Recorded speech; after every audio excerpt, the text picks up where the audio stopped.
Je vous salue Marie, pleine de grâce, le Seigneur est avec vous. Vous êtes bénie entre toutes les femmes et Jésus, le fruit de vos entrailles est béni. Sainte Marie, Mère de Dieu, priez pour nous pauvres pécheurs, maintenant et à l'heure de notre mort. Amen.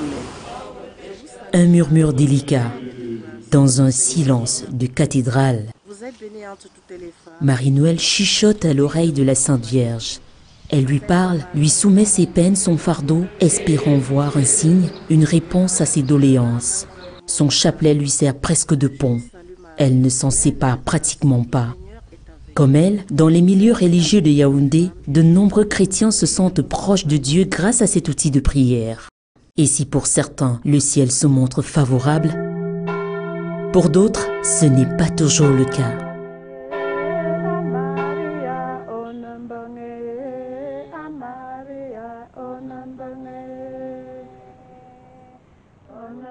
Plongée dans son monde intérieur, Marie-Noël semble insensible à tout ce qui l'entoure. Les perles de son chapelet passent une à une la barrière de ses doigts. Un rituel pour cette chrétienne catholique. Je n'ai plus de vie de femme en tant que telle. Parce que maintenant ma vie c'est le chapelet. Avant de faire quoi que ce soit, le matin quand tu te lèves, tu égrènes d'abord ton chapelet. Donc ça a une très grande place dans ma vie. Le chapelet est incontournable aujourd'hui dans la vie spirituelle de certains fidèles, un compagnon de foi. Mais au fait, d'où vient-il? Comment les portes de l'église lui ont été ouvertes? La culture du chapelet est née dans la dévotion mariale. Donc, au fil des temps, avec les saints, avec des communautés religieuses qui avaient compris le rôle fondamental de la Vierge Marie dans l'évangélisation et dans la vie mystique du Christ. Dès ces instants, donc, les prières mariales naissent donc avec des cantiques, avec des magnificats, avec toutes ces dévotions qui naissent tout autour de la personne de Marie, qui est considérée comme la personne centrale. Originaire d'Asie, le chapelet dérive du mot latin rosarium qui signifie rosaire. C'est une création indienne qui remonte à des millénaires et dont le but est de canaliser les pensées de l'homme autour d'une prière. Avant d'apparaître comme support de la foi dans le christianisme d'Orient et d'Occident, cet objet a existé dans l'hindouisme et le bouddhisme au IIIe et au IVe siècle. Le chapelet, cet objet séculaire de dévotion, est mobilisé chaque fois ou presque lors des ferventes prières des chrétiens, comme ici au sanctuaire marial de Simalène, un lieu devenu culte depuis les apparitions de la Vierge Marie. Ces hommes et femmes en ont pour toute la nuit à prier et à chanter.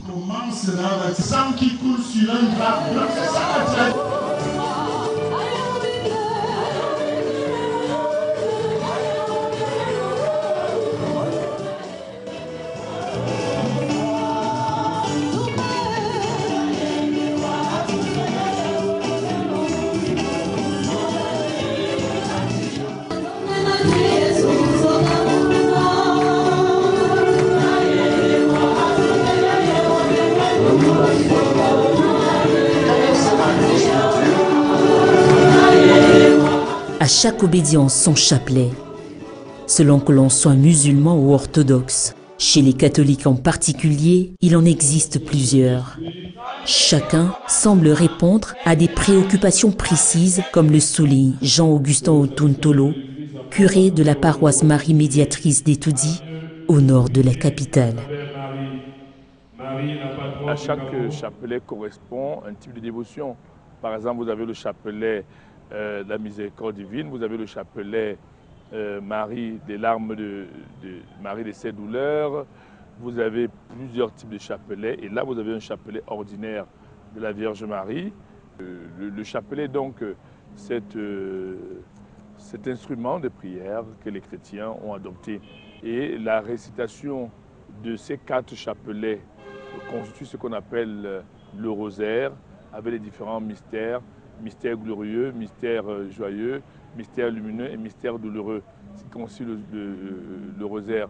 Maintenant, nous avons donc le chapelet ordinaire à la Vierge Marie, qui est cet instrument, cet objet, qui est reparti avec des petits nœuds, des petites boules qui correspondent à des prières précises. De manière générale, il y a des chapelets à la Vierge Marie, des chapelets à Saint-Joseph, des chapelets à la dévotion de Jésus. Hein.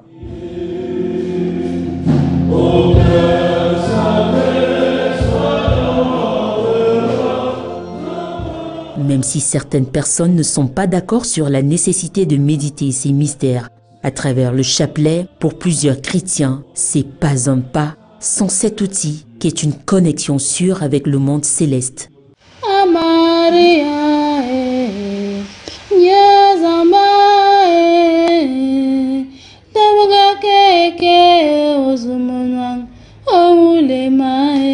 Jamais sans mon chapelet.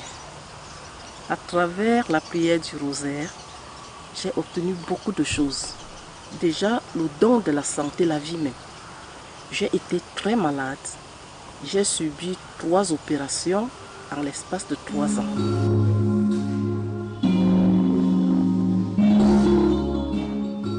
J'étais avec Saint Michel Archange et la Sainte Vierge Marie.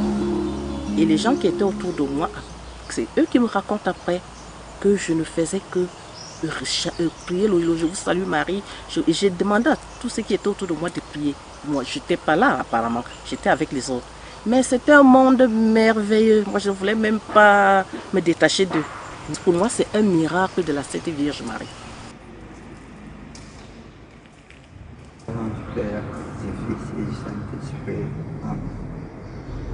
L'ange du Seigneur apporta l'annonce à Marie. Elle a conçu par la puissance du Saint-Esprit. Sainte Marie, Mère de Dieu, priez pour nous pauvres pécheurs, maintenant et à l'heure de notre mort. Amen.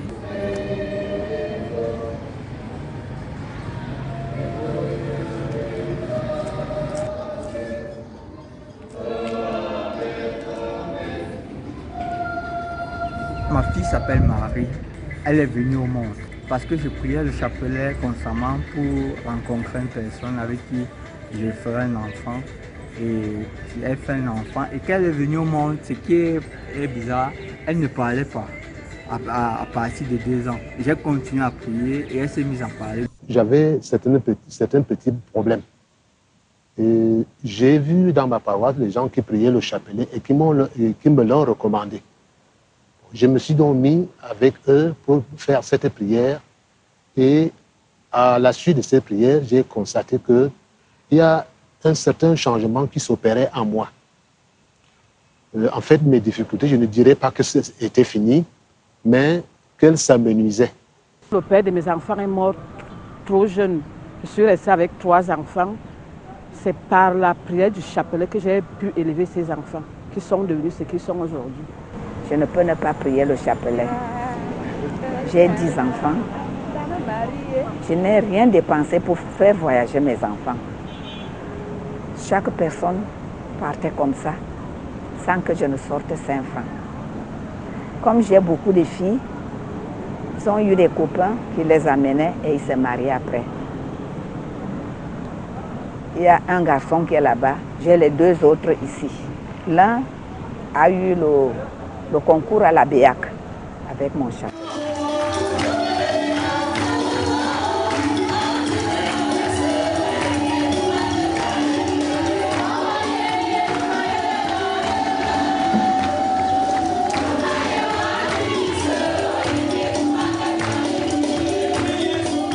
Un bouclier contre l'ennemi et ses armes maléfiques, un pouvoir que beaucoup prêtent au chapelet.